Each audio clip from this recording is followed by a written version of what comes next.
بسم اللہ الرحمن الرحیم۔ السلام علیکم ناظرین، پروگرام الکلام کے ساتھ آپ کا میزبان محمد شعیب رضا حاضر خدمت ہے۔ ناظرین کرام، یہ پروگرام جو سٹی نیوز نیٹ ورک اور ادارہ فکر جدید کے اشتراک سے شروع کیا گیا ہے، اس کے پہلے حصے میں ہم قرآن کریم کی کچھ آیات کو سمجھنے کی کوشش کرتے ہیں، ان کا منشا، اس کا مفہوم جاننے کی کوشش کرتے ہیں، اور دوسرا حصہ اپنے عہد کے جو نمائندہ سیاسی، سماجی، مذہبی اور معاشرتی موضوعات ہیں، ان کے اوپر پیدا ہونے والے سوالات کو ایک نئے زاویے سے جاننے کی کوشش کرتے ہیں، سمجھنے کی کوشش کرتے ہیں۔ ہمارے ساتھ شریک گفتگو ہوتے ہیں جناب محمد امانت رسول صاحب۔ بہت شکریہ امانت صاحب، آپ کے وقت کا، آپ نے وقت دیا۔ میری معاونت کریں گے جناب شارق رسول صاحب۔ شارق بھائی، آپ کے پاس بہت اچھے سوالات ہوتے ہیں اور ہوپس ہو کہ آج بھی ہم ایک اچھی ڈیبیٹ اور ڈسکشن لے کے چلیں گے۔ امانت صاحب، اپنے پروگرام کا آغاز ہم کرتے ہیں۔ ہم پچھلے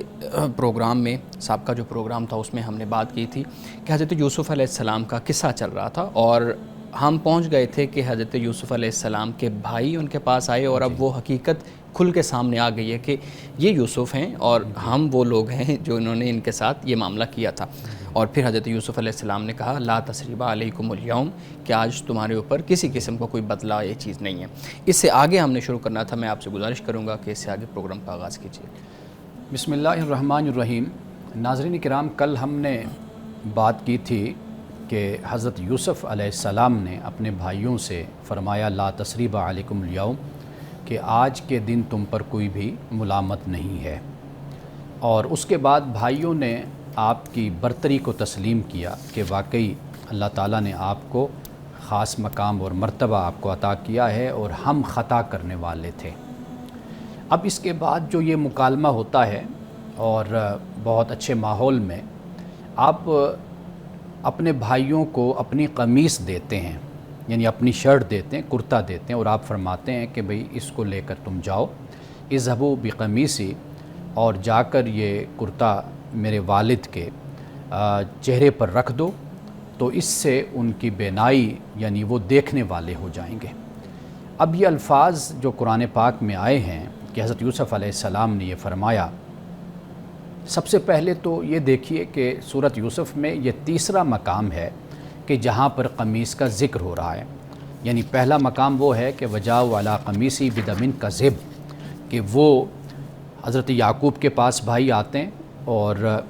جھوٹ موٹ کا خون لگا کر قمیص پر حضرت یوسف علیہ السلام کے لے کر آتے ہیں۔ دوسرا ہم نے دیکھا تھا کہ حضرت یوسف علیہ السلام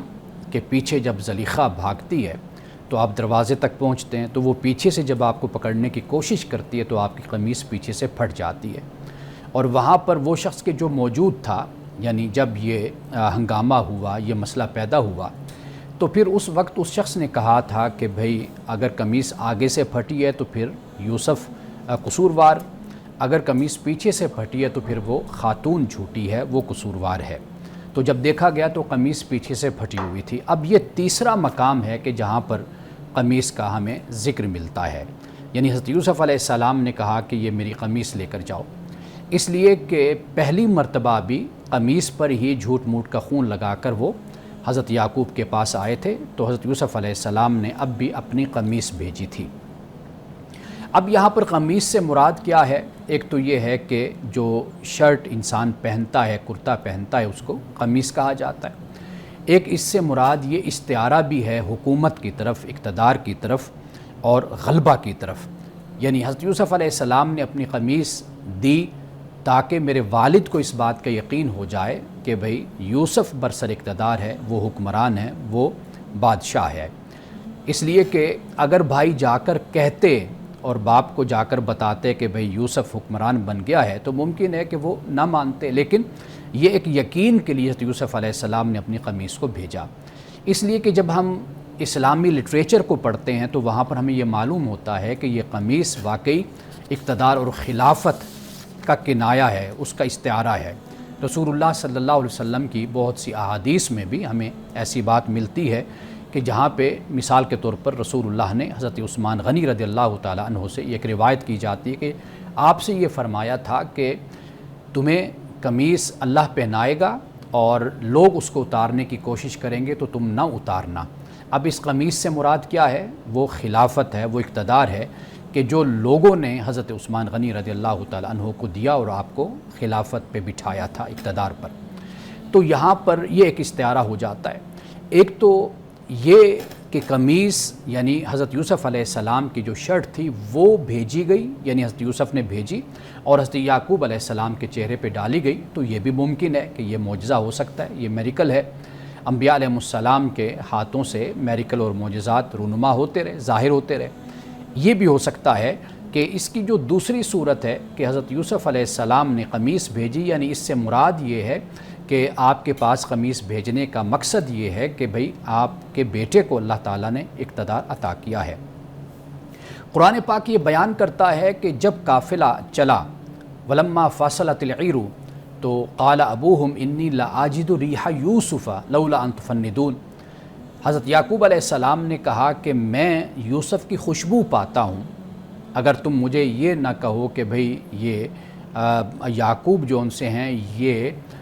تفندون یعنی خبتی ہو گئے ہیں یا ان سٹھیا گئے ہیں کہ بھئی یہ ایسی باتیں کر رہے ہیں، تو آپ نے کہا کہ اگر تم یہ نہ کہو تو میں یوسف کی خوشبو محسوس کر رہا ہوں، میں خوشبو پا رہا ہوں۔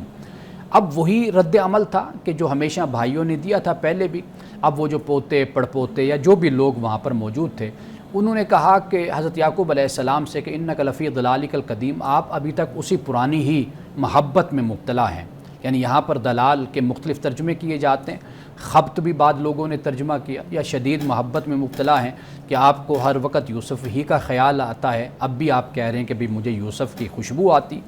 اب وہ جو فلما ان جاء البشیر قرآن پاک کہتا ہے کہ جب وہ بشارت دینے والا آ گیا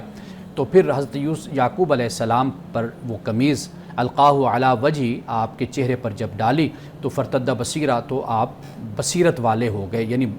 آنکھوں والے ہو گئے، دیکھنے والے ہو گئے۔ اب یہاں پر وہی دو معنی ہم یہاں پر کر سکتے ہیں۔ ایک معنی یہ ہے کہ حضرت یعقوب علیہ السلام کے سامنے جب قمیض پیش کی گئی، اس کا ترجمہ یہ بھی ہو سکتا ہے، تو حضرت یعقوب علیہ السلام کو پھر یقین ہو گیا کہ یہ میرا بیٹا برسر اقتدار ہے۔ دوسری صورت یہ بھی ہے، معجزے کی صورت ہے کہ حضرت یعقوب علیہ السلام کی نگاہ، آپ کی نظر جو کمزور ہو گئی رونے کی وجہ سے یا کسی وجہ سے، جیسے قرآن پاک نے کہا وَابْيَضَّتْ عَيْنَاهُ مِنَ الْحُزْنِ، کہ حزن کی وجہ سے آپ کی آنکھیں سفید ہو گئی۔ تو اگر ایسی صورت بھی تھی تو یہ بھی ہو سکتا ہے کہ حضرت یعقوب علیہ السلام کی قمیص کا یہ معجزہ ہو کہ آپ کی جو نگاہ کی نظر کی کمزوری تھی وہ ختم ہو گئی ہو۔ اب اس کے بعد حضرت یوسف علیہ السلام نے صرف قمیض نہیں دی تھی بلکہ یہ بھی فرمایا تھا کہ واتونی بِأَهْلِكُمْ اجمعین، کہ تم اپنے سب کے سب جو تمہارے گھر والے خاندان ہیں تم ان کو لے کر میرے پاس آؤ۔ جب قمیض پہنچی حضرت یعقوب علیہ السلام کو یقین بھی ہو گیا، اب اس کے بعد پھر پورا خاندان پھر چلا اور حضرت یوسف علیہ السلام کے پاس آ گیا۔ اب قرآن پاک یہ کہتا ہے کہ حضرت یوسف علیہ السلام نے یہ فرمایا کہ یعنی حضرت یعقوب اور فیملی کو بلا لیا اپنے پاس۔ اب قرآن پاک کہتا ہے کہ فلما داخلوا علی یوسف آویٰ الیہ، کہ جب وہ حضرت یوسف علیہ السلام کے پاس آ گئے تو حضرت یوسف علیہ السلام نے انہیں اپنے پاس ٹھہرنے کی جگہ بھی عطا کی، جگہ دی۔ وقال ادخلوا مصر ان شاء اللہ آمنین، اور حضرت یوسف علیہ السلام نے کہا کہ تم مصر میں داخل ہو جاؤ تو انشاءاللہ تم امن والے ہوگے۔ اب حضرت یوسف علیہ السلام کے پاس بھائی بھی آ جاتے ہیں اور والدین بھی، قرآن پاک کہتا ہے کہ وہ بھی آ جاتے ہیں، اور باقی خاندان کے افراد، یعنی حضرت یعقوب علیہ السلام کے روایات کے مطابق ہمیں معلوم ہوتا ہے کہ آپ کے پوتے بھی تھے اور اس وقت آپ کے پڑپوتے بھی تھے، اور یہ سب کے سب حضرت یوسف علیہ السلام کے پاس آتے ہیں۔ تو قرآن پاک کہتا ہے کہ حضرت یوسف علیہ السلام نے والدین کو ورفع ابویہ علی العرش وخروا لہ سجدا، کہ آپ کے جو والد تھے، والدہ اور والد، ان کو تو تخت پر آپ نے بٹھا لیا، بلند کر لیا اپنے ساتھ۔ اب جو وہ ستاروں کی جو بات ہے قرآن پاک بیان کرتا ہے کہ پھر وہ سجدے کی حالت میں جھک گئے۔ یہاں پر میں یہ بیان کرتا چلوں کہ سجدے سے مراد یہ نہیں ہے کہ بالکل وہ زمین پر وہ جھک گئے، انہوں نے اپنی جبینوں کو زمین پر لگا دیا تھا، بلکہ اس سے مراد یہ ہے کہ فرما برداری کا انداز تھا، چونکہ پہلے بھائیوں نے یوسف کو تسلیم نہیں کیا تھا۔ اب یہ صورتحال بن گئی کہ حضرت یوسف علیہ السلام جب حکمران بنے، ان کے پاس اقتدار اور طاقت آ گئی، تو بھائیوں نے اپنے آپ کو سرنڈر کر دیا، یعنی ہم اس کا معنی یہ کر سکتے ہیں کہ سبمیشن کا اظہار کیا، اپنے آپ کو فرما برداری میں لے آئے۔ اب اس کے بعد دیکھیے کہ ایک اللہ کے پیغمبر کا جو مقام اور مرتبہ، یا آپ یوں کہہ لیجئے کہ جو اللہ کا نیک بندہ ہوتا ہے، وہ اقتدار کو، حکومت کو، سطوت کو، سلطنت اور ریاست کو کبھی اپنی کامیابی یا اپنی صلاحیت کا نتیجہ نہیں قرار دیتا۔ حضرت یوسف علیہ السلام نے بھی یہاں پر بالکل یہی فرمایا۔ آپ نے فرمایا کہ میرے رب نے مجھ پر احسان کیا، یہ فرمایا۔ پہلا احسان کیا کہ اس نے مجھے قید خانے سے نکال دیا۔ دوسرا احسان یہ کہ وَجَاءَ بِكُم مِّنَ الْبَدْوِ مِن بَعْدِ أَن نَزَغَ الشَّيْطَانُ، کہ یہ کیا کہ اللہ نے احسان کہ بھئی آپ لوگوں کو ایک دیہات سے، گاؤں سے یعنی کنعان سے اللہ تعالیٰ لایا اور تمہیں یہاں میرے ساتھ ملا دیا، بعد اس کے کہ شیطان نے ہمارے درمیان نفرت کو پیدا کر دیا تھا، یعنی علیحدگی کر دی تھی۔ اب یہاں پر شیطان کا ذکر ہوا، یعنی اللہ سبحانہ وتعالیٰ کا احسان ہے کہ حضرت یوسف علیہ السلام بار بار اسی کا ذکر کرتے ہیں کہ یہ اللہ تعالیٰ کی طرف سے مجھ پر احسان ہے کہ اللہ تعالیٰ نے یہ مقام اور یہ مرتبہ مجھے عطا کیا ہے۔ بہت شکریہ ہمارے صاحب، ایک بہت اچھا واقعہ چل رہا تھا اور اب یہ تقریباً ختم ہونے کے قریب ہے۔ ہم اپنی گفتگو کا آپ آغاز کیجئے گا، دوبارہ سے ہم یہاں پہ ایک وقفہ لیں گے۔ ناظرین کرام ہمارے ساتھ رہیے گا، ملتے ہیں ایک وقفے کے بعد۔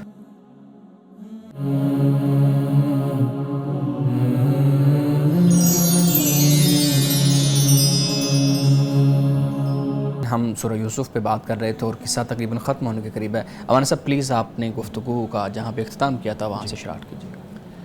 اب اس کے بعد جب حضرت یوسف علیہ السلام کے پاس آپ کے والدین اور آپ کے بھائی اور بھائیوں کے آگے بچے سب کے سب جب جمع ہو جاتے ہیں تو قرآن پاک نے اس کو بیان کیا۔ حضرت یوسف علیہ السلام اللہ کی بارگاہ میں دعا کرتے ہیں اور یہ دعا اتنی خوبصورت ہے کہ آپ عرض کرتے ہیں کہ رب قد آتیتنی من الملک وعلمتنی من تعویل الاحادیث، کہ اے میرے رب کہ تو نے مجھے ملک عطا کیا اور تو نے مجھے تعویل الاحادیث سکھائے، یعنی یہ تیرا ہی کرم ہے، یہ تیری ہی مہربانی ہے کہ تو نے مجھے ملک بھی دیا اور تو نے مجھے تعویل الاحادیث یعنی باتوں کی حقیقت، مسائل کی اور معاملات کی حقیقت بھی تو نے مجھے سکھائی۔ فاطر السماوات والارض، آسمانوں اور زمین کا تو پیدا کرنے والا ہے۔ انت ولی فی الدنیا والآخرہ، تو دنیا اور آخرت میں میرا دوست ہے۔ توفنی مسلما والحقنی بالصالحین، کہ اللہ مجھے اگر تو موت جب دے تو اس حالت میں دے کہ میں تیرا فرما بردار ہوں اور مجھے تو صالحین کے ساتھ جوڑ دے، صالحین کے ساتھ ملا دے۔ اب یہاں پر حضرت یوسف علیہ السلام کی دعا ختم ہو جاتی ہے اور یہ قصہ جو حضرت یوسف علیہ السلام کی زندگی کے حوالے سے قرآن پاک نے بیان کیا یہاں پہ آ کر اس کا اختتام ہو جاتا ہے۔ لیکن اب آپ دیکھیے کہ ناظرین فوراً ہی اللہ سبحانہ وتعالیٰ یہ بیان فرماتا ہے کہ ذالک من انباء الغیب نوحیہ الیک، کہ اے نبی صلی اللہ علیہ وسلم کہ یہ غیب کی خبروں میں سے ایک خبر ہے کہ جو ہم نے آپ کی طرف وحی کی ہے۔ اور جب وما کنت لدیہم اذ اجمعوا، کہ جب یہ لوگ جمع تھے اور آپس میں مشورے کر رہے تھے اور چال بازیاں اس وقت بنا رہے تھے اور سازشیں کر رہے تھے، تو اے نبی صلی اللہ علیہ وسلم آپ اس وقت ان کے پاس موجود نہیں تھے۔ یعنی آپ سورۃ یوسف کے شروع کو دیکھیے تو وہاں پر بھی اللہ سبحانہ وتعالیٰ نے یہی فرمایا کہ اے نبی صلی اللہ علیہ وسلم آپ اس قصہ یوسف سے، حضرت یوسف علیہ السلام کے اس واقعے سے کہ وہ کنعان سے مصر کیسے آئے، آپ اس سے واقف نہیں ہیں، یہ اللہ نے آپ کو اس سے واقف کرایا۔ اب یہاں پہ اس بات کو بیان کیا کہ جب بھائی حضرت یوسف علیہ السلام کے خلاف بیٹھ کر سازشیں بنا رہے تھے، پروگرام بنا رہے تھے کہ کنویں میں ڈالیں اس کو یا ہم اس کو قتل کر دیں، تو اے نبی جب یہ بیٹھ کر پروگرام بنا رہے تھے تو اس وقت آپ ان کے پاس موجود نہیں تھے۔ اب اس کے بعد رسول اللہ صلی اللہ علیہ وسلم سے اللہ پاک یہ کہتا ہے کہ جن لوگوں کے بارے میں آپ حریص ہیں، یعنی حریص سے مراد یہ ہے کہ آپ کی خواہش ہے اور شدید خواہش ہے کہ یہ لوگ ایمان والے ہو جائیں، تو یہ ایمان نہیں لا رہے، کیوں؟ اس لیے کہ ان کے اندر ایک ضد ہے، ان کے اندر ایک تعصب ہے، ان کے اندر کفر ہے کہ جس کی بنیاد پر یہ اچھائی کی طرف، ایمان کی طرف یہ نہیں آ رہے۔ لیکن اللہ پاک نے ساتھ یہ بھی بیان کر دیا کہ وَمَا تَسْأَلُهُمْ عَلَيْهِ مِنْ أَجْرٍ، کہ اے نبی صلی اللہ علیہ وسلم آپ ان سے کوئی اجر کا سوال بھی نہیں کرتے، یعنی کہ کوئی تبلیغ ہے، دعوت ہے، کوئی بلانا ہے نیکی کی طرف، اللہ کی طرف، اس پر کوئی آپ ان سے کوئی لالچ رکھتے ہیں اور آپ ان سے کوئی معاوضہ لینا چاہتے ہیں، تو ایسی بات بھی نہیں ہے۔ یہ جو قرآن پاک ہے یہ تو نصیحت ہے تمام جہانوں کے لیے، انسانوں کے لیے، سب کے لیے، تمام اقوام عالم کے لیے ایک نصیحت ہے کہ جس کا پیغام آپ ان لوگوں تک پہنچاتے ہیں. تو یہاں تک تو ناظرین کرام رسول اللہ صلی اللہ علیہ وسلم کا بھی ذکر ہوتا ہے, اور حضرت یوسف علیہ السلام کے واقعے کے بعد رسول اللہ کا ذکر ہوا, اور پھر اس کے بعد جو آگے جو اللہ سبحانہ و تعالیٰ نے بیان فرمایا, اور جس کے ساتھ انشاءاللہ ہم سورۃ یوسف کو مکمل کر لیں گے. کل انشاءاللہ ہم اس پر بات کریں گے. جی بہت شکریہ وانی صاحب, اور قصہ یوسف جو ہے نا وہ بڑی خوبصورتی کے ساتھ آپ نے بیان کیا ہے. حسب سابق کچھ سوالات ہیں میرے پاس, آپ کی گفتگو سے ہی میں نے وہ سوالات لکھے ہیں. سب سے پہلے تو یہ بتائیے گا, حضرت یوسف علیہ السلام کی قمیص اب گئی حضرت یعقوب علیہ السلام کے پاس, اور اسی قمیص کی بنیاد پہ استدلال یہ کیا جاتا ہے غلاف کعبہ ہے, درباروں سے تبرکات لیے جاتے ہیں. اسی طریقے سے ایک بہت بڑا طبقہ ہے ہمارے ہاں جو ان چیزوں کے اوپر یقین رکھتا ہے, اور پھر وہ اس کی تاثیر کے اوپر بھی یقین رکھتا ہے کہ ہاں اس چیز کی تاثیر ہے.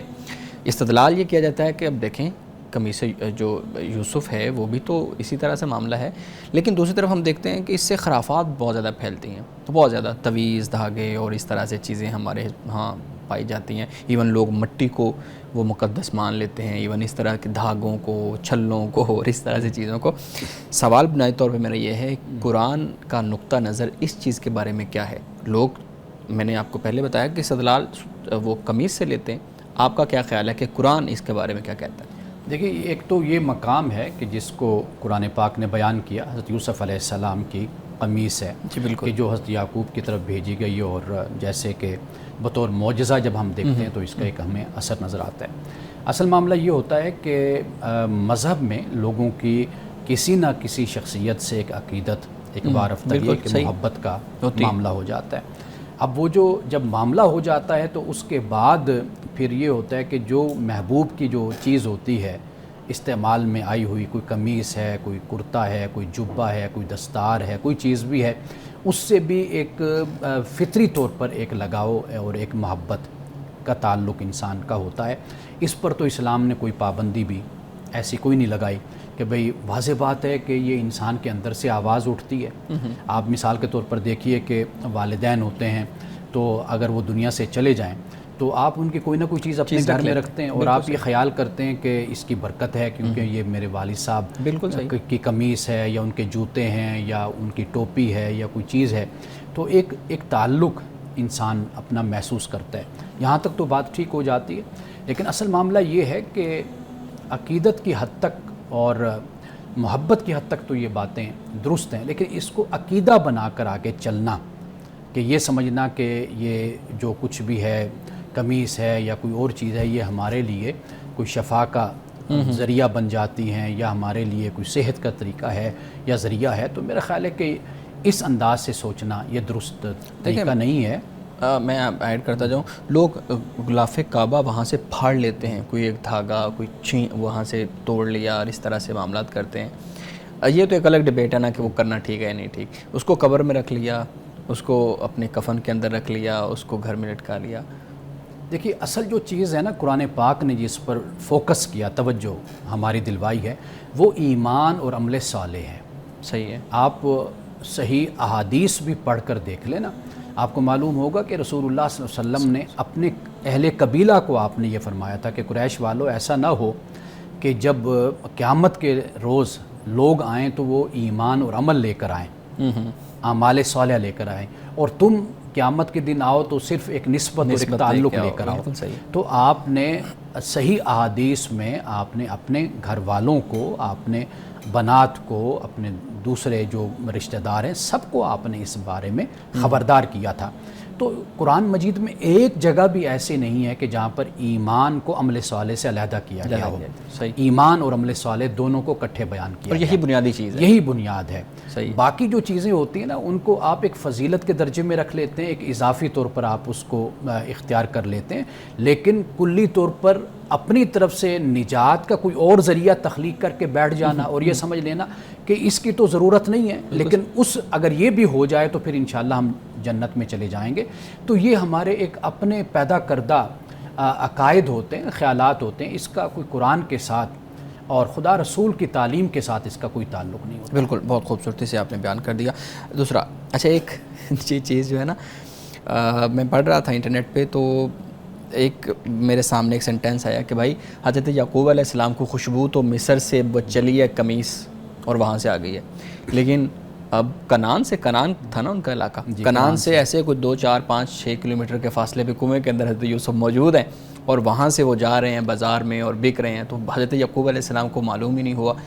تو اگر وہ یہی بات ہے تو معجزہ وہاں پہ کیوں نہیں ہوا، یہاں پہ کیوں ہو گیا؟ دیکھیے نبی اس سے یہ بلکہ ہماری بات زیادہ اس سے مضبوط ہوتی ہے، مستحکم ہوتی ہے. وہ یہ ہے کہ نبی جو کر کے دکھاتا ہے، جو معجزہ رونما ہوتا ہے، تو وہ اللہ کی مشیت اور اس کے ارادے سے ہوتا ہے. یعنی پیغمبر کا، نبی کا کوئی اپنا فعل نہیں ہوتا، اللہ کی مشیت ہے، اس کی حکمت ہے. جہاں چاہتا ہے وہ واضح کر دیتا ہے، دکھا دیتا ہے، جہاں پر وہ نہیں چاہتا تو وہ وہاں پر نہیں دکھاتا. اس کی حکمت یہ تھی کہ یوسف ان سارے مراحل سے گزرے اور گزر کر پھر اس مقام اور مرتبے تک پہنچے، اور پھر اس کے بعد وہ جو قمیص کی خوشبو یا ریح جسے قرآن پاک نے کہا وہ آپ تک پہنچی، آپ نے کہا میں محسوس کرتا ہوں. تو یہ بات اللہ کی پھر مشیت تھی، اس کا ارادہ تھا کہ اب یہ موقع، یہ وقت آ گیا کہ اب حضرت یوسف علیہ السلام کا جو پتہ ہے، جو علم ہے، وہ یعقوب تک پہنچا دیا جائے. دیکھیں اس طریقے سے اگر ہم سوچیں نا تو پھر تو زندگی بہت جلدی لپٹ جاتی ہے. لپیٹ کر آپ ایک طرف رکھ دیں، کیونکہ جو مراحل رسول اللہ صلی اللہ علیہ وسلم کی زندگی میں 23 سالہ زندگی میں آئے، تو آپ کہیں گے کہ وہ جو آخر میں ہوا وہ پہلے کیوں نہ ہو گیا. تو یہ معاملہ یعنی حکمت کے تحت نہیں ہے. اللہ سبحانہ و تعالیٰ انسانوں کی تربیت کرتا ہے، تعلیم کرتا ہے. کچھ مقصود یہ ہوتا ہے کہ معاشرہ قائم ہو، ایک ریاست قائم ہو. مقصود یہ ہوتا ہے لوگوں کو ہدایت ملے، ان کی اصلاح ہو، ان کی تربیت ہو، تزکیہ ہو. یہ سارے مقاصد ہوتے ہیں نا جن کو پیش نظر رکھ کر اللہ سبحانہ و تعالیٰ ایک نظام کو اور حکمت کے تحت سب کچھ لے کر چلتا ہے. بالکل ٹھیک ہے. ورنہ پھر اسی طریقے سے یہ بھی ہو سکتا تھا نا، جو خواب 20-23 سال بعد وہ سچ ہوا ہے، وہ پہلے دن ہی کوئی اس طرح کا معاملہ ہو جاتا کہ کوئی نشانی نظر آتی اور سارے بھائی طائب ہو جاتے. ایک نقطہ جو بات میں بھول گیا اپنے گفتگو میں، وہ یہ کہ حضرت یوسف علیہ السلام نے پھر یہ اپنے والد سے کہا تھا جب وہ تخت پر آ کر بیٹھ گئے کہ یہ وہ خواب کی تعبیر ہے جو میں نے خواب دیکھا تھا. اب وہ بتا رہے ہیں کہ یہ جو خواب اس وقت دیکھا تھا بچپن میں، اس کی تعبیر یہ ہے. اچھا، ایک تعبیر بھی ہے، اور یہاں تک جو پہنچے وہ تعبیر الاحادیث کا دوسرا معنی، یعنی جو مسائل اور معاملات کی حقیقت ہے وہ آپ، یہ بھی ایک صلاحیت اللہ تعالیٰ نے آپ کو عطا کی. بالکل ٹھیک ہے. اچھا مجھے یہاں پہ ایک بریک لینی ہے، بریک کے بعد مزید سوالات لیتے ہیں. ناظرین کرام ہمارے ساتھ رہیے گا، ملتے ہیں ایک بریک کے بعد.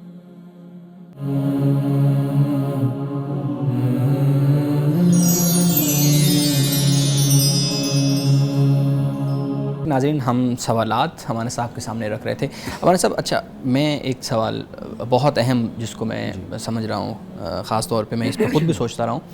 حضرت یوسف علیہ السلام کا قصہ میں جیسے ہم نے پہلے بیان کیا ڈیفرنٹ کریکٹرز ہیں، ہم گائے بگائے اس پہ بات کر رہے ہیں، بھائی کا، باپ کا، ماں کا، اور اسی طریقے سے پھر ایک بادشاہ کا کریکٹر ہے، پھر ایک خاتون کا کریکٹر ہے، اور یہ ساری چیزیں ہیں.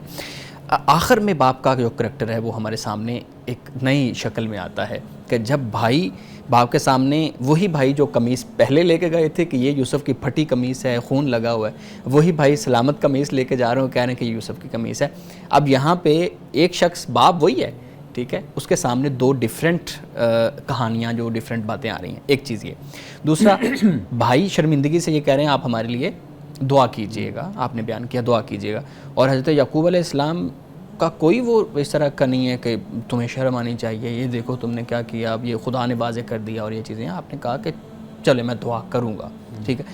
ایک تو اس پہ بات کیجئے گا کہ یہ باپ کا کریکٹر آج کے معاشرے میں، ایک باپ جو ہے نا وہ اس کریکٹر سے کیا کچھ سیکھ سکتا ہے؟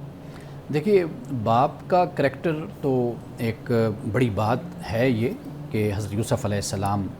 کے والد حضرت یعقوب کا یہاں پر بیان ہے. ویسے بھی یہ ایک بہت بڑی خوبی ہوتی ہے کہ آپ آگے چلتے ہیں، آپ ماضی کی باتوں کو نہیں کھولتے، نہیں لاتے سامنے. اگر انسان، وہ جو کسی شاعر نے کہا نا کہ یاد ماضی عذاب ہے یارب، چھین لے مجھ سے حافظہ میرا، تو حافظہ چھینی جائے تو اچھا ہوتا ہے. ورنہ ماضی جو ہے، آپ دیکھیے کوئی ایک دکھ بھی انسان کو، کتنے دکھ ہمیں ملے ماضی میں، اگر آج بھی یاد ہوں تو میرے خیال ہے انسان کی زندگی اجیرن اور عذاب بن جائے کہ انسان یاد کرتا رہے اپنے ماضی کی باتوں کو. حضرت یعقوب علیہ السلام نے یہ جو آپ نے کہا، یہ ایک تو پیغمبرانہ کردار ہے، اس کی اعلیٰ ظرفی ہے اس کردار کی، ایک تو یہ بات ہمارے سامنے آتی ہے۔ دوسری بات آپ دیکھیے کہ حضرت یعقوب علیہ السلام جو چاہتے تھے وہ ان کو مل گیا، اللہ تعالیٰ نے ان کو دل کا سکون عطا کر دیا، ان کو یوسف دے دیا، اور بنیامین ان کو مل گئے، اور یعنی جن سے جدائی ہوئی تھی اور جن کی یاد میں آپ روتے تھے اللہ کی بارگاہ میں، اشکو بسی و حزنی اللہ، تو یہ آپ بولتے تھے اللہ کی بارگاہ میں، تو جب آپ کو یہ سب کچھ مل گیا تو اب وہ جو غم تھے جو بھائیوں سے بیٹوں سے ملے تھے، وہ پھر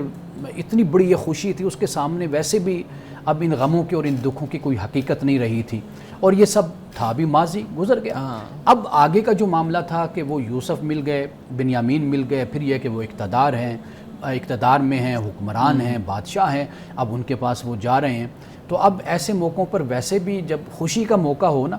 تو پھر خوشی کو ہی انجوائے کرنا چاہیے۔ ہمارے ہاں یہ ہوتا ہے کہ خوشی کے موقع پر ہی لوگ مسئلے ماضی کی باتیں لے کر بیٹھ جاتے ہیں اور کھول کر بیٹھ جاتے ہیں، اور دوسرے کی جو خوشی ہوتی ہے اس کو تہس نہس کر کے رکھ دیتے ہیں۔ تو اس سے ہمیں یہ بھی سبق ملتا ہے کہ جو موقع آپ کو اچھا ملتا ہے اس کو آپ انجوائے کیجئے اور اچھے طریقے سے آپ آگے بڑھیے۔ بالکل ٹھیک ہے، جو خدا نے آپ کو خوشی کا موقع دیا ہے اس پہ خوش ہوئیے، پرانی باتیں جو ہے نا اس کو جانے دیجیے۔ اچھا، آخری سوال، اس جو ہمارا درس تھا آج کا، اس کے آخر میں یہ اللہ رب العزت نے رسول اللہ صلی اللہ علیہ وآلہ وسلم کو مخاطب کر کے کہا کہ یہ ان میں سے اکثر ایمان لانے والے نہیں ہیں۔ اب پری ڈیٹرمن ہے یہ چیز کہ یہ نہیں لانے والے ہیں، اب کہ پھر ان کا اختیار کہاں گیا ایک انسان کا؟ جب خدا نے یہ ڈیسائیڈ کر لیا ہے کہ وہ ایمان لانے والے نہیں ہیں، تو پھر قیامت کے دن ان سے کس بات کا جواب لیا جائے گا؟ اچھا، پہلی بات تو یہ کہ اللہ تعالیٰ نے اکثر کا لفظ استعمال فرمایا نا، لیکن یہاں پر کوئی نومینیٹ تو نہیں کیے نا لوگ کہ بھئی یہ ایمان نہیں لائے گا، یہ نہیں لائے گا، یہ تو نہیں کہا نا، بالکل اکثر کا لفظ بولا۔ اس کی وجہ اصل میں یہ ہے کہ جو لوگ اس صورت کے نزول کے پیچھے ہیں، جیسے قرآن پاک نے سائل کا لفظ، یعنی اعتراض کرنے والے، سوال کرنے والے، پوچھنے والے۔ اب سائل دو طرح کے ہوتے ہیں، ایک تو طالب حق ہوتے ہیں، ایک ہوتے ہیں جو کویسچن جسٹ فار کویسچن ہوتا ہے، objection for just for objection. ہاں ٹھیک، مقصد یہ نہیں ہوتا کہ بات کو سمجھا جائے اور اس کو پھر اختیار کیا جائے اور اس کو لے کر چلا جائے۔ تو حضرت یوسف علیہ السلام کے اس واقعے میں یہ جو قرآن پاک نے جن کو اکثر کہا ہے، اصل میں یہ وہ لوگ ہیں کہ جو ایمان لانے کے لیے نہیں بلکہ صرف سوالات کرنے کے لیے، اور ایک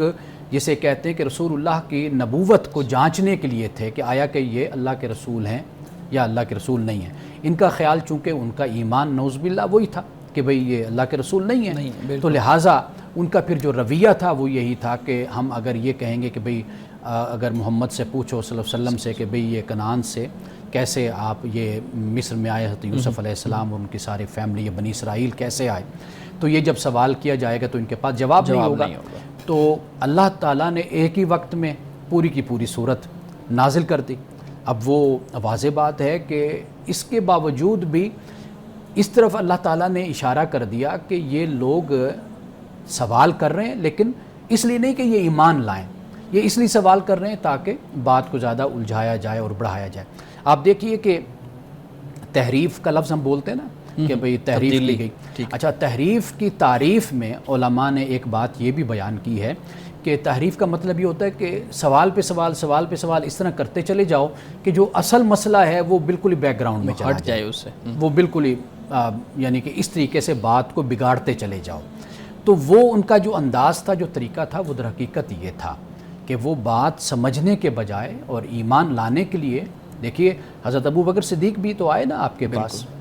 انہوں نے آ کر آپ سے سوال کیا، پوچھا۔ دیگر صحابہ، بہت سے ایسے صحابہ آپ کو ملیں گے، حضرت عبداللہ بن سلام کو آپ دیکھ لیں، اور کئی صحابہ کہ جو انہوں نے پوچھا، دل کا اطمینان ہوا، سوال کا جواب مل گیا، وہ ایمان لے آئے۔ لیکن یہ ہے کہ ایک بندہ وہ جو تیاری کر کے اسی کام کے لیے جاتا ہے کہ میں اس کو ستاؤں، تنگ کروں، یا میں مزید سوالات پیدا کر کے بات کو الجھاتا چلا جاؤں،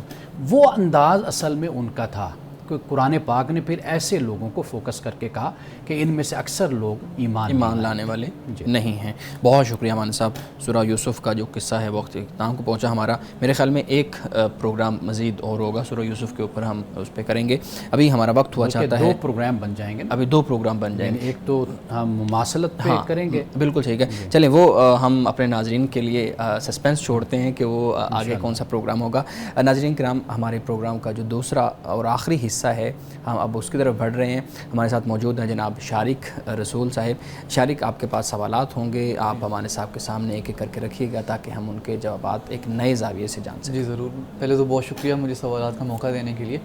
اچھا، ہمارے ہاں آج کل ایک بحث رائج ہے کہ امام غزالی نے فلسفے کو اور ریاضی کو شیطانی عمل کہا، جس سے یہ تاثر پیدا ہوتا ہے کہ اسلام میں سائنسی ترقی کی اور عقل کے استعمال کی گنجائش نہیں ہے، تو اسلام میں کیوں اتنا ریگریسو رجحان ہے؟ دیکھیے، پہلی بات تو یہ ہے کہ یہ جو آپ نے کہا نا کہ آج کل یہ بحث ہمارے ہاں ہو رہی ہے، ہاں جی، تو یہ جو ہے نا کہ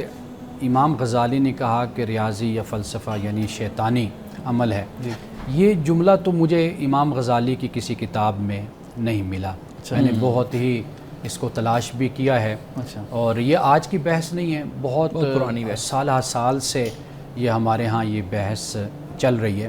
تو پہلی بات تو یہ کہ یہ جو جملہ ہے یہ امام غزالی نے کسی جگہ پر بھی یہ نہیں کہا، ایک بات تو یہ ہو گئی۔ اچھا، دوسری بات میں خاص طور پہ یہاں پہ یہ عرض کرتا چلوں کہ علم کی دنیا میں نقد ہوتا ہے، اچھا، یعنی تنقید کی جاتی ہے، جی، جائزہ لیا جاتا ہے، کرٹیک جس کو کہتے ہیں ہم۔ کرٹیک کا مقصد یہی ہوتا ہے کہ آپ ایک چیز کی حقیقت کو جیسے وہ ہے اس کو سمجھنا چاہتے ہیں، اس کو جاننا چاہتے ہیں، یہ کرٹیک ہوتی ہے۔ تو علم کی دنیا میں کرٹیک ہوتی ہے، تنقید ہوتی ہے، نقد ہوتا ہے، اور تحقیق ہوتی ہے، ریسرچ ہوتی ہے۔ امام غزالی ہوں یا کوئی بھی شخصیت ہو، امام غزالی کوئی پیغمبر نہیں ہے کہ ہم ان پر ایسے تنقید نہیں کر سکتے، ہم ان کا جائزہ نہیں لے سکتے۔ خود امام غزالی نے بھی اپنے سے پہلوؤں پر اور اپنے دور کے جو ہم عصر لوگ تھے ان پر بھی تنقید کی ہے امام غزالی نے، مثلا امام حنیفہ پر بھی تنقید کی ہے انہوں نے، اور دیگر ائمہ پر، فلاسفر پر۔ آپ دیکھیے کہ امام غزالی نے ابن سینا کو اور اس کے علاوہ جو دوسرے ہیں ابن رشد وغیرہ کو کی تکفیر تک کی ہے انہوں نے، امام غزالی نے۔ اب اصل جو مسئلہ ہے نا امام غزالی کے حوالے سے، میں یہ گزارش کروں گا کہ امام غزالی نے فلسفے کو کہا ہے، تنقید کا نشانہ بنایا ہے، اس میں کوئی شک نہیں ہے، اور وہ المنقذ من الضلال جو امام غزالی کی کتاب ہے، یا مقاصد الفلاسفہ ہے، یا تحافت الفلاسفہ ہے، جس کا جواب ابن رشد نے تحافت التحافہ کی صورت میں دیا تھا، تو امام غزالی نے یہ کہا ہے۔ لیکن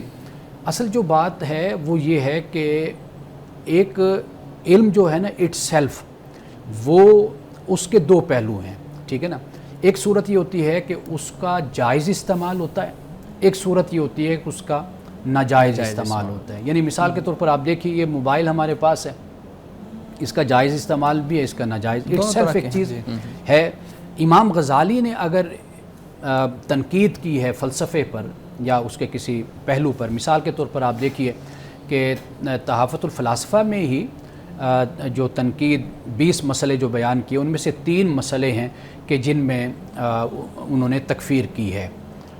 ان کی ابن سینا کی اور ابن رشد کی۔ تکفیر مطلب؟ تکفیر سے مطلب کافر قرار دیا، کہا ان کو۔ یعنی ایک مسئلہ جو ان سے ہے وہ یہ ہے کہ جو یہ کائنات ہے، یہ جہان ہے، حدوث عالم جس کو کہتے ہیں، قدوم عالم، یعنی یہ عالم قدیم ہے، اس پر بحث کی ہے، کیونکہ امام غزالی کا کہنا یہ ہے کہ یہ جو جہان ہے، یہ جو کائنات ہے، یہ قدیم نہیں ہو سکتا۔ قدیم سے مراد یہ ہے کہ یہ بنایا نہیں گیا، یہ ایسا ہی تھا، بنا ہوا تھا۔ یہ ایک نقطہ، خیر اس پر پھر لمبی بحث ہے، ابن سینا نے اس پر کی ہے۔ تو دوسرا جو نقطہ نظر ہے وہ خدا کی ذات کے حوالے سے، علم کے حوالے سے ہے کہ بھی کلی علم ہے خدا کا، یا جزیات کا بھی علم خدا کو حاصل ہے۔ اچھا، اسی طریقے سے ایک تیسرا مسئلہ بھی ہے کہ جو امام غزالی نے وہاں پر ڈسکس کیا ہے۔ اب اصل میں امام غزالی جب ریاضی کو یا فلسفہ کو تنقید کا نشانہ بناتے ہیں تو ان کا اصل مقصد یہ ہوتا ہے کہ وہ پہلو کے جو منفی اس کے پیدا ہوئے، مثال کے طور پر ریاضی کو غلط استعمال کیا گیا، جیسے جو ستاروں کا علم ہوتا ہے اس کے حوالے سے جسے ستارہ پرستی کہتے ہیں اس میں استعمال کیا گیا، یا جوے بازی یا اس طرح کے جو کام ہوتے ہیں ان میں ریاضی کو استعمال کیا گیا، تو اس حوالے سے تنقید کی۔ ورنہ ریاضی ہو اس کو تو امام غزالی نے فرض کفایہ قرار دیا ہے، ہاں وہ اس کا سیکھنا، یعنی فرض کفایہ سے مراد یہ ہے کہ یہ فرض ہے کہ معاشرے کے کچھ لوگ ضرور اس کی مہارت حاصل کریں۔ کیوں؟ اس لیے کہ وراثت کے مسائل بھی ہوتے ہیں اور دیگر مسائل بھی ہیں، قرآن پاک نے بیان کیا ہے۔ تو مجھے ایسا لگتا ہے کہ جو اصل جگہ ہے جس پر امام غزالی پہ تنقید ہونی چاہیے، ہمارے جو اہل علم ہیں شاید اس جگہ پر تنقید کرنے کے بجائے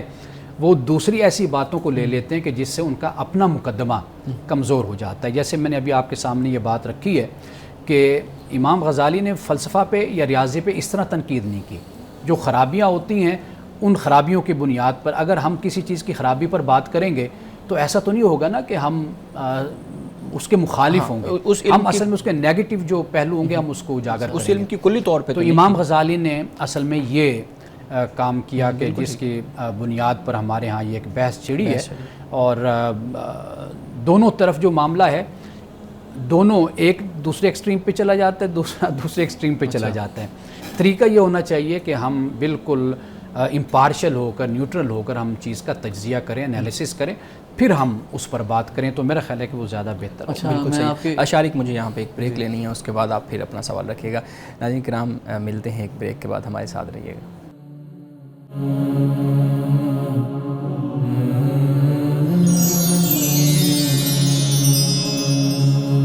ویلکم بیک۔ ہم سوالات کا سلسلہ جو ہے نا وہ لے کے چل رہے تھے۔ شارق آپ پلیز اپنا سوال کیجیے۔ تو آپ نے ابھی ذکر کیا کہ امام غزالی نے فلسفے کو یا ریاضی کو تنقید کا نشانہ نہیں بنایا بلکہ اس کے ایک اسپیکٹ کو نشانہ بنایا تنقید کا، لیکن لوگ جو ہیں وہ اتنے سمجھدار نہیں ہیں۔ جب وہ آج ان باتوں کو پڑھتے ہیں تو وہ لٹرلی اس کو سمجھتے ہیں اور کہتے ہیں کہ فلسفے کو حرام کہا گیا ہے، ریاضی کو شیطانی عمل کہا گیا ہے۔ وہ اتنے سمجھدار نہیں کہ اس چیز کو ڈفرینشیٹ کر پائیں۔ تو آپ کو نہیں لگتا کہ امام غزالی جو تھے وہ امام تھے، چاہے پیغمبر نہیں تھے، لیکن وہ رسپانسبل تھے کہ وہ اگر یہ بات کر رہے تھے تو کلیئرلی سمجھاتے، تاکہ آج جو ایک فلسفے اور تعلیم کے اوپر اتنا برا اثر آ رہا ہے لوگوں کی اسلامی ذہنیت کا، وہ نہ آج کریٹ ہوتا تھا۔ کہ یہ بہت اچھا سوال ہے آپ کا۔ اصل جو بات ہے نا وہ دیکھیے کہ امام غزالی نے ایک بات نہیں لکھی نا، اب احیاء علوم الدین جو ان کی کتاب ہے وہ باقاعدہ ایک پورا انسائکلوپیڈیا ہے ان کا، پھر انہوں نے خود ہی اس کی تلخیص بھی امام غزالی نے کی ہے۔ اس کے علاوہ دیگر کتابیں بھی، جیسے میں نے ابھی آپ کو نام لے کر میں نے آپ کو بتایا۔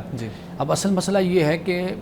لوگ جس کیفیت میں اور جس حالت میں، اور عالم اسلام جس حالت اور جس کیفیت سے گزر رہا ہے، اس میں پھر یہی ہوتا ہے کہ پختہ تر کر دو اسے مزاج خانقاہی میں اسے، تو پھر وہ چیزیں جو راس آتی ہیں، جو پسند آتی ہیں اپنی سوچ، اپنے حالات اور اپنی ذہنیت کے مطابق، پھر لوگ اس کو اچک لیتے ہیں، اس کو لے لیتے ہیں۔ لیکن اب آپ یہ دیکھیے کہ امام غزالی کے بعد بھی سلسلہ فلسفے کا، سائنس کا یہ چلتا رہا اور کئی سو سال تک یہ معاملہ رہا۔ پر وہ مختلف اسکول آف تھاٹ سے لوگ نہیں، یعنی اسکول آف تھاٹ تو اب دیکھیں نا، مثال کے طور پر اشاعرہ سے تعلق تھا، اشعری تھے امام غزالی، اور جو حنفی ہیں وہ ماتریدی اور معتزلہ بھی ہیں، لیکن اسی اسکول آف تھاٹ سے کہہ لیجئے، یا اسی طرح جو کسی نہ کسی فقہ سے تعلق رکھنے والے تھے لوگ، یا کسی نہ کسی اسکول آف تھاٹ یا کسی علم کلام کی جو شاخ ہے اس سے تعلق رکھنے والے تھے لوگ، لیکن یہ ہے کہ بہرحال امام غزالی کے کہنے پر یا یہ لکھنے پر یا کچھ اس طرح لوگوں میں تاثر جانے پر ایسا نہیں تھا کہ فوراً ہی سٹاپ لگ گیا کہ چونکہ امام غزالی صاحب نے اب فرما دیا تو لہٰذا اب سائنس میں ترقی نہیں کرنی، ہم نے فلسفہ کو نہیں پڑھنا، فلسفہ حرام ہو گیا، کچھ نہیں۔ یہ معاملہ ایسا نہیں ہوا، کئی سو سال تک یہ معاملہ چلتا رہا۔ آپ اصل میں جو ہماری سوسائٹی نا، ہمارا معاشرہ ہے، بدقسمتی یہ ہے کہ یہاں پر علم کا زوال ہے۔ مسلمانوں میں جو اس وقت صورتحال ہے وہ ہے علمی زوال۔ ہم لوگ بات پڑھتے نہیں ہیں، سمجھتے نہیں ہیں، ایون کہ ہمارے جو علماء ہیں وہ صرف امام غزالی کو کوٹ کریں گے، امام ابو حنیفہ کو کوٹ کریں گے، اس کے علاوہ دیگر ائمہ کو کوٹ کریں گے، لیکن ان کی کتابیں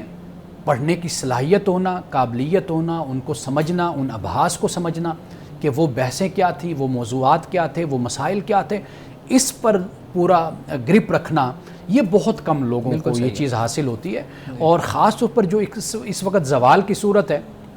اب جو بھی میڈیا پر بیٹھے گا اور جو بھی یوٹیوب چینل پر بیٹھے گا ہم یہی خیال کریں گے یہ کوئی بہت بڑا عالم دین ہے. اب ہمارے ہاں اس طرح کی ویڈیوز جب سامنے آتی ہیں کہ کوئی کسی حوالے سے سائنس پر تنقید کر رہا ہوتا ہے, کوئی کسی حوالے سے تنقید کر رہا ہوتا ہے, اس سے بہت سے اشکالات جیسے اب آپ بیان کر رہے ہیں نوجوان ہیں, واقعی یہ ابہام اور اشکالات پیدا ہوتے ہیں. لیکن تھوڑا سا گہرائی کے ساتھ ان چیزوں کا جائزہ لیا جائے تو پتہ چل جاتا ہے کہ ہر کسی کا اپنا اپنا دائرہ ہے, یعنی فلسفہ ہے, سائنس ہے, مذہب ہے, ہر کسی کا اپنا اپنا ایک دائرہ کار ہے. اور اس دائرے کو اور اس کی جورسڈکشن کو اگر سمجھ لیا جائے تو میرا خیال ہے کہ پھر اس طرح کے جو تنقیدات ہیں اور اس طرح کے جو تضادات ہیں یہ پھر نہیں پیدا ہوتے. ہمارے علماء اکثر طور پر چونکہ جو ہم چینلز پر دیکھتے ہیں اور جو ہمارے علماء گفتگو کرتے رہتے ہیں اکثر طور پر کچھ اس کو زیادہ بڑھاوا بھی دیا جاتا ہے, کیونکہ اس صورت میں پھر ایک معاشرے میں تھوڑی سی بے چینی بھی پیدا ہوتی ہے, اضطراب بھی پیدا ہوتا ہے, اور پھر یہ ہوتا ہے کہ ایک خاص سوچ کے لوگوں کو سپورٹ بھی اس سے ہو جاتی ہے کہ دیکھو یہ مذہب جو سا ہے یہ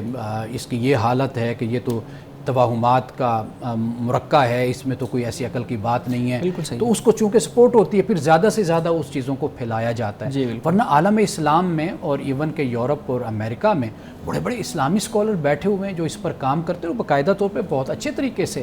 وہ ان بحثوں کو لے کر آگے بڑھتے رہتے ہیں. جی بالکل ٹھیک. شارق آپ پلیز اگر کوئی سوال مزید ہے تو. سوال میں پہلے میں اس پہ تھوڑا سا کامنٹ کرنا چاہوں گا کہ آپ نے کہا کہ علماء جو ہیں وہ ذمہ دار ہیں اس کے, پر مجھے ایسا لگتا ہے یہ کہہ کے میں اینڈ کروں گا اپنا سوال کہ جو امام غزالی ہیں وہ انہوں نے یعنی کہ کافر بھی کہا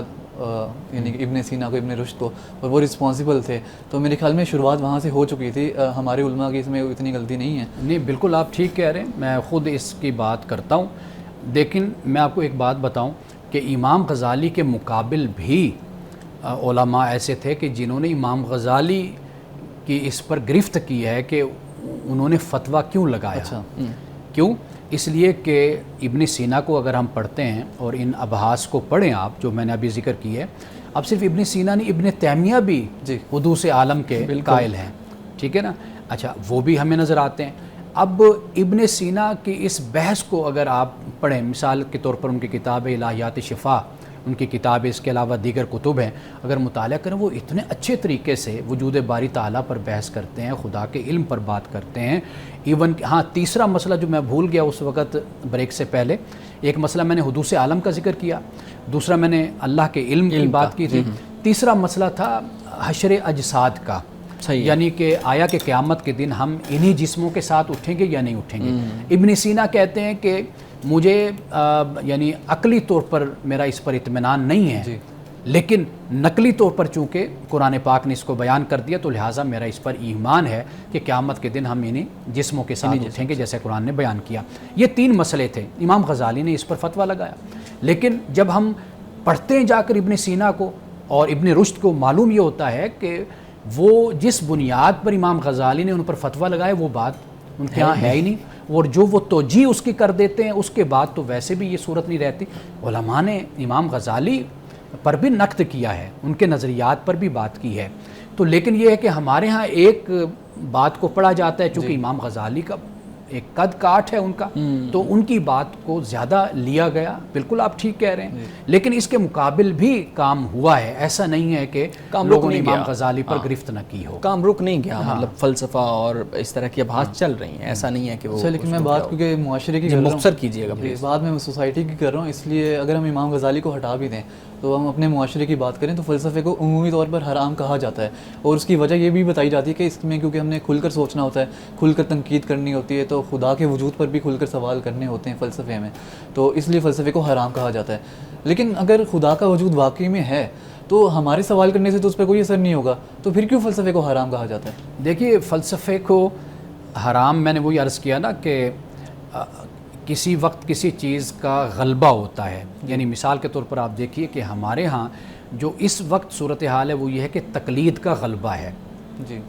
زوال پذیر معاشروں میں یا زوال شدہ معاشروں میں جو تقلید ہوتی ہے نا, اسے ایک نجات کا راستہ خیال کر لیا جاتا ہے. اسی طرح جو کلامی مسائل ہیں, ان کلامی مسائل میں بھی یہی کہا جاتا ہے کہ ان کو مزید پڑھنے کی, ان کو سمجھنے کی اور ان پر بحث کرنے کی ضرورت نہیں ہے, کیوں اس سے گمراہی پھیلے گی, لوگ جو ہیں سوالات اٹھائیں گے. یہ ہمارے ہاں ایک عمومی رویہ ہے, لیکن میں بذات خود اس کے خلاف ہوں, اس کا مخالف ہوں, میں یہ سمجھتا ہوں کہ لوگوں کو موقع ملنا چاہیے. یہاں تک کہ امام غزالی کی آپ جانتے ہیں کہ ہم کتاب ایک اردو میں ٹرانسلیٹ اپنے ادارے کے ذریعے سے کروا رہے ہیں المستصفیٰ من علم الاصول، اور اس کے بارے میں یہ کہا جاتا ہے کہ امام غزالی نے فقہ میں بھی منطق لے آئے. اچھا، اور پھر یہ ہے کہ فقہ میں بھی منطق ہے، اور پھر خود المستصفیٰ میں بھی اس بات کو وہ بیان کرتے ہیں کہ بھئی انسان کو ایک عام شخص بھی ہے، اس کو بھی اپنی حد تک مسئلے کو سمجھنا چاہیے،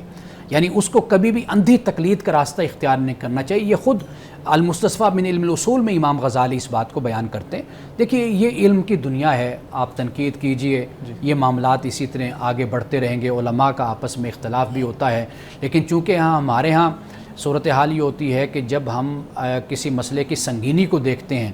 اور معاشرے میں ہم دیکھتے ہیں کہ لوگ اتنی اہلیت اور قابلیت نہیں رکھتے لیکن مسائل بڑے بڑے ڈسکس کر بیٹھتے ہیں، تو پھر وہاں پر یہ کہا جاتا ہے کہ بھئی بس خاموشی کے ساتھ اسی میں عافیت ہے کہ جو آپ کو پڑھایا سمجھایا گیا ہے آپ اسی کو اختیار کریں اور اسی پر ہی آپ چلتے رہیں. بالکل ٹھیک ہے. بہت شکریہ وانس صاحب، آپ نے وقت دیا اور آپ نے چیزوں کو ڈسکس کیا. بہت شکریہ شارک آپ کے سوالات کا. ناظرین کرام، اس دعا کے ساتھ اپنے پروگرام کا اختتام کرتے ہیں. اللہ رب العزت ہمیں حسن کلام اور تاثیر کلام عطا فرمائے، ہماری زبان کی گروں کو کھول دے، سننے والوں تک خیر کا پیغام پہنچے. اجازت دیجیے، خدا حافظ.